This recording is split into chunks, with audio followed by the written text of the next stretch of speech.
Testing, 1, 2.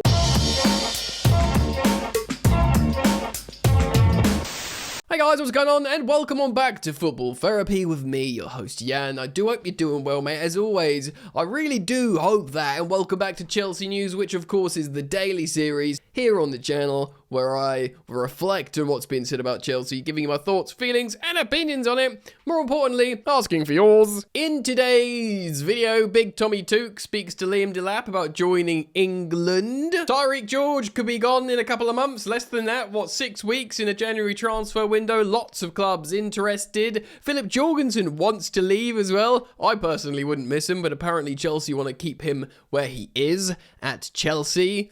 Now, more Kenan Yildiz talks. A superstar attacking midfielder / winger for Juventus. A rising star, so it doesn't surprise me at all that Chelsea are interested. But can we pump the brakes on wingers? Because we've got a lot of options at the moment. And, of course, arriving in the summer, Giovani Kender, and we're going to speak about him because apparently he's been given assurances by Enzo Maresca and Chelsea that he will be a first-team player. So that is 4,000 wingers. Why would we buy another one? And on that, we could look at some stats. That's right, he doesn't play in a top 5 league because he plays in Portugal, so I can't use understat, but we'll look at his FB ref scouting report strengths. That's a sexy line. It's fun. It is fun. Thanks for joining me. Thank you. Come on in. Settle down. Sit down. Be quiet. Listen. Thank you as always for liking and subscribing, supporting the content. Look, I'm going to check now live. We are, at time of recording, 119 subscribers off 200,000, which I'd say is pretty exciting, and it's a collective achievement, yeah? It's a community we're cultivating here together, so let's try and get over the line. Thank you for liking and subscribing, and let's get into it. Off the bat then, Liam Delap has been told by Thomas Tuchel what he needs to do to get his first England call-up, and that is probably play football. Now, this is a really interesting situation at the moment, because Liam Delap is a striker that's played under Maresca before. He scored over a goal per game when playing in the under-23s for Maresca, and he is a highly desirable striker. Well, he was really desired when his £30 million release clause was activated by essentially Chelsea, Newcastle United, and Manchester United, and I think possibly Bayern Munich. Some other European, Champions League teams were interested in him. We landed him, we got Liam Delap. If Chelsea had a must-win game tomorrow, I probably maybe won't start him. I don't know, he needs a run of games. He of course needs to start against Burnley, hopefully get, a goal and assist. If he bags a couple, we just need to see him up and running for Chelsea as a number 9, because he's a proper number 9. Joao Pedro isn't, Tyrique George certainly isn't, and I imagine Thomas Tuchel, that's what he wants to see, because to be honest, bro, it's kind of open. It's kind of open behind Harry Kane. Harry Kane, of course, is Tuchel's number 1. He's England's captain. Tuchel himself explained how hard he fought to bring Harry Kane to Bayern Munich, so we know Kane starting and probably playing all the minutes. But if he does get injured or fatigued, there's a spot open. You talk about Ollie Watkins. He's playing like Phil Foden as a false 9. If Liam Delap has a good few months at Chelsea, I think he will go and be the deputy to Harry Kane. And I do think he's got it in him to be the successor to Harry Kane as the England number 1 striker. He's obviously a decade younger than him. So worth mentioning that. Let's keep this train going. Let's move on to the next story of the video. And that is Tyrique George. This also came from the same Daily Mail article from Kieran Gill. He's speaking how there's a long list of admirers for Tyrique George in the build-up to January. Doesn't surprise me at all, really. He was going to go to Fulham in the summer. The move broke down very late. And actually, he's played a lot for Maresca in the first few months of the season. Probably a little bit more than I'd like, not because I don't want him on the pitch. I love him, but seeing him play as a striker is not what I love to see. He's a great winger, he's a great player generally, and look, he's contributed even as a striker. I just think it's a massive misprofiling of the young man. I've said it before, it's a bit of a peculiar few months he's had, because he had that disappointment. Chelsea loaned loanees to Fulham, or transfers or free transfers. It's a well-trodden path. He doesn't have to move. You know, it's all very nearby. Chelsea can keep tabs on him and look after him. He's still a teenager. He's still a young man. He obviously would have been like, I imagine a starter for Fulham, surely. I mean, they've got a few wide players and like senior players, but maybe because of his experience in English football, he would have been a starter. But he's been playing very well for the England under-21s, and it doesn't surprise me at all that there's probably more suitors than there was in the summer, because these potential suitors were going, right, well, he's still playing for Chelsea despite their plethora of superb attacking talent. Maresca still trusts him. That counts for something. He's playing really well for the under-21s. Obviously counts for something. Yeah, bring him in. Tyrique George could help our team out loads, they're probably thinking. What level though? Like probably Premier League, middle class. I mean, if European Champions League teams, but I don't know if he'd want to go abroad. But maybe Fulham would, open up again.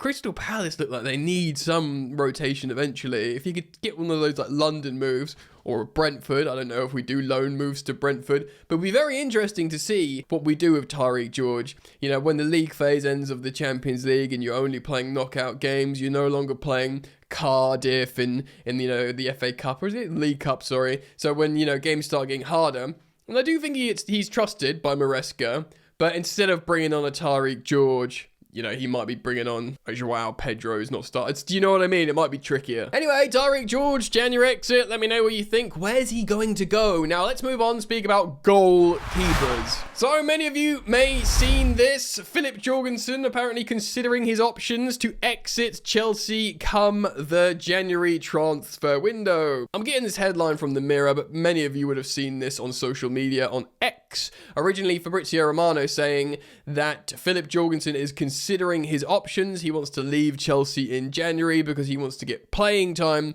so he can get called up for Denmark's squad. He wants to play as well. I think it's Mads Hermansen who plays instead of him, who of course Maresca knows very well, got promoted to the Premier League with Leicester with, and then he sort of fell off really last season and this season. Hermansen hasn't been great, so maybe Filip Jorgensen feels like, I need to play, go somewhere, be a first choice, and I can be Denmark's first choice goalkeeper for the World Cup. Yeah? Of course, they're going into a playoff campaign now. But of course, then we heard counter sort of reports from Ben Jacobs, who's, a reputable reporter as well, like it's information/briefs from Chelsea, that Chelsea are not inclined to let Filip Jorgensen go, and they are not going to let him go in January. Now, can I just say, I possibly would. He cost us significant money, 20-something million pounds, which for a goalkeeper who doesn't start is lots of money. It's no way around it. I think he might have had one good game for Chelsea. He did bench Sanchez for a little bit, but then didn't. Then he's back on the bench. And credit to Robert Sanchez. He's been playing well this... To be honest, I've been, like many people, criticised Rob Sanchez heavily. And I dare I say deservedly, because I feel like I've had a big sample size of his sort of behaviours on the pitch, his tendencies. I don't mean behaviours as in he's behaving like a kid. I mean his play style behaviours. But he's been way better. His discipline, his commanding of the area in terms of claiming balls is really, really good. We know he's a good shot stopper.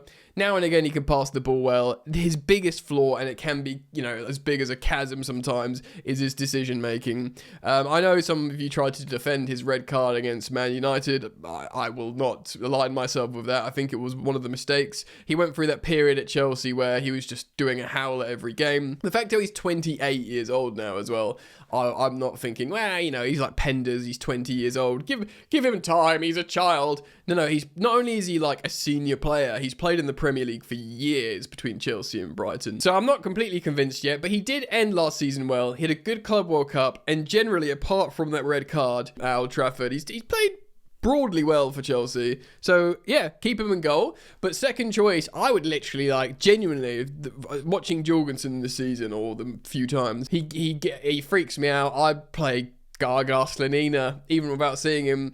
Of course, you could try and recall Penders, but that would be unfair on him and Strasbourg, I think. But I mean, if he wants to go, I wouldn't. I mean, I understand why Chelsea would want to block the move, but I wouldn't really massively care. Would you? I think he's been terrible, really. Right, let's move on. Right, Kenan Yildiz. Chelsea's interest in Yildiz is on standby as they wait for another round of talks with Juve to take place. Sources have confirmed. This is Dean Jones, who's got good information about transfer news. Reports continue to suggest that his future in Turin is a major doubt. His contract talks with Juventus are continuing to stall. A host of clubs are being linked, including Chelsea. He's a massively exciting player, scores some superb goals. He's very much a wild card. On October the 30th, Fraser Fletcher reported that Chelsea have sent a very exciting proposal to sign Kenan Yildiz. This, for me, is a no smoke without fire situation. We've heard it over and over and over. Different publications, aggregations of like social media, transfer news, or just news websites. Chelsea looking at Kenan Yildiz. Reports suggesting Chelsea have sent a very exciting proposal to the player. Come to Chelsea. Now, I'm going to sound like a broken record here because this is the same situation as we've come up against so many times where we're being linked to what is genuinely a very exciting player and a superstar. And look, this is not the same as we've heard these recent stories about Rodrigo of Real Madrid, because Rodrigo would probably cost the same as Yildiz, right? Let's just say. But Rodrigo is older. He's on Galactico money. The wages would never work. It's not a transfer Chelsea are looking at. Fabrizio Romano has said that before. He's said, forget about it. Rodrigo to Chelsea, nothing. Chelsea are looking at your Cole Palmers, your Stevals, Giovani Kenders, more on him in a second. But maybe Kenan Yildiz, because he's so young. He's so young, and I reckon he could, dare I say comfortably, we could work out a wage packet with him that he'd go, yeah, I will come to West London to Chelsea and play for you for a basic of 160k a week that can go up to over 200k a week with certain bonuses. I reckon that could happen. You know, Italian teams are broke, lest we forget. I know Juve paid some big wages historically. Obviously Ronaldo is the biggest example of that, but that was like almost like international brand deal when you sign Ronaldo. So yes, I do think Chelsea would find a way to spend the transfer fee on him, because although we're not going to be spending 150 million pounds on super strikers, we will spend, £79 million apparently, or something like that. Chelsea, if they think it's right, they will spend a lot of money like that on a player that they think can start. Now, many of you will be going, Yildiz? Yes, please, because, he's a sort of superstar. He's got high-profile moments. Yildiz on the left, Stevo on the right, Cole Palmer in between. Let's cook, baby. But the truth is, it feels quite silly. And is this the place where Chelsea should be funneling all their money in at the moment? I'm not so sure, mate. No. Because I do have high hopes for Alejandro Garnacho, because I do think Gittins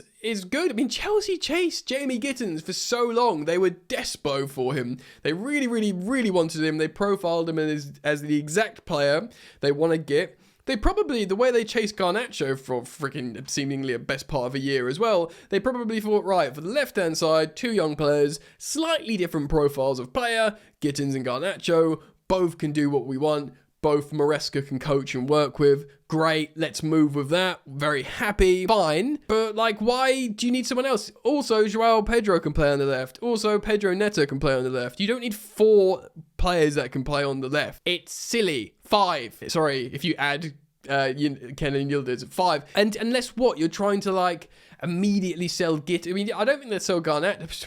Garnacho would be the sensible one to sell, because you could probably immediately sell them for 50 million, make 10 million profit.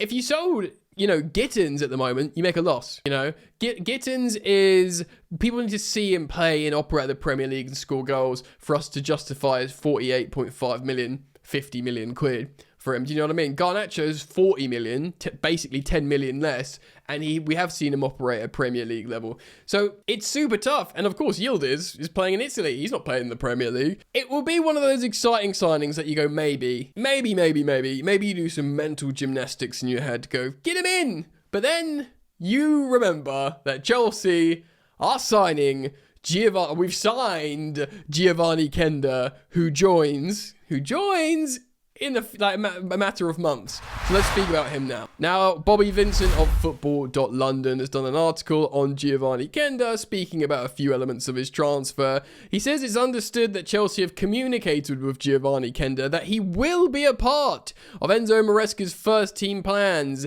next season. That's right, guys. No loan to Strasbourg, no loan to anywhere else. Maresca's first team. Giovani Kender has been taking intensive English lessons to help him adapt quicker when he moves to the United Kingdom. He's already attended some Chelsea home games to understand how the team plays. This guy is getting involved, and apparently he's been working on his physical condition for the Premier League. He often analyses his own performances and watches clips of other wingers like Neymar, Yamal, and Ronaldo to try and add to his own game. He's planning on coming to Chelsea. Chelsea are planning for his addition. He's physically preparing himself for the Premier League. By the way, many of you enjoyed that Swole Palmer thumbnail from yesterday, which I thought was quite funny. So yeah, and he's learning intensive English lessons. He's not learning French lessons because he's, going to Strasbourg. He's doing intensive English lessons. He's coming to play in England and play for Maresca's side. And if, many of you will be very excited about that because he's a super exciting young player himself. I think we spent 40 odd million quid on him.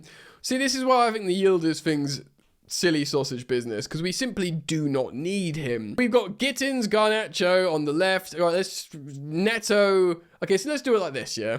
Let's do it like this. Gittins, Garnacho left, say Neto, Kender right, and then Palmer, Stevau in that cam role, if Stevau, but is truly deputising for Cole. But of course, you want to see games where both Cole and Stevau are on the pitch together and rotating from cam and right wing, and they'll swap in and out, in and out. That's what we want to see, right? So we can't sign any other wingers. Don't spend loads of silly money on Yildiz.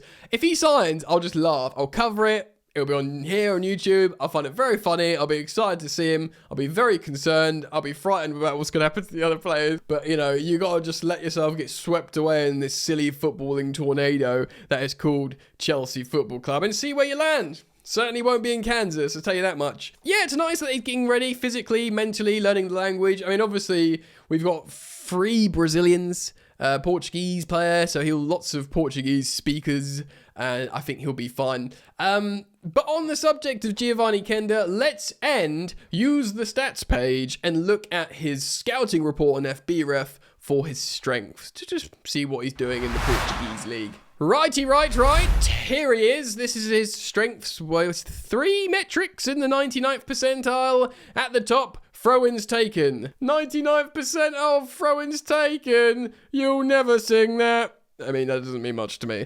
But he is also in the 99th percentile for goal creating actions per 90. Here we go. Yum, yum, yum, yum. He's also in the 99th percentile for goal creating actions from a live ball pass, which means from, not from free kicks, corners, or indeed all those throw-ins that he's taking. He's very good at dead ball passes, through balls, fouls committed. He doesn't commit many fouls. His defensive action, goal creating actions from defensive actions. So my guy creates goals. He's in the 92nd percentile for assists. And to be honest, actually, without being silly about that 99th percentile of throw-ins, he's got pretty strong stats. Remember, this is a very young man playing in men's football. So to be in the 99th percentile for a group of stuff and to see so much green, that's actually really, really positive. And who knows, maybe he's got a sick throw-in on him and that, will come to Chelsea, we'll start doing long throws, Bernardo Cueva will start coaching them, Maresca will start talking about them in press conferences. It will be Giovani Kender doing a long throw onto Liam Delap's head, scoring loads of headers, and we win the Premier League. Who knows? Yeah, anyway, what do you think? Let me know down in the comment section below. Tomorrow, of course, we'll be speaking about the return of Premier League football, which is nothing short of a beautiful thing. I do think the likes of Caicedo will be rested. Oh, spoiler! Before I do a preview of that game and speak about, the news of the players and the squad, I will watch Maresca's pre-match presser to gain a little bit of insight and not speak blindly. Let me know your thoughts. Thank you for liking and subscribing, and comment down below everything you're thinking. Maybe not everything you're thinking, but the football Chelsea related stuff. Alright then, Peace. You ain't so tough with that bad boy talk. I'ma get it how I'm living, I'ma walk the walk. Outline my lines, I rap through thought. Body bag the verse, outlined in chalk. In my life seen trouble, hustle on the double. Silence on the trigger like my pick got a muzzle. Yo, chick like to guzzle, bad boy stay in trouble. I only love this paper, sorry I don't. I laugh me, baby.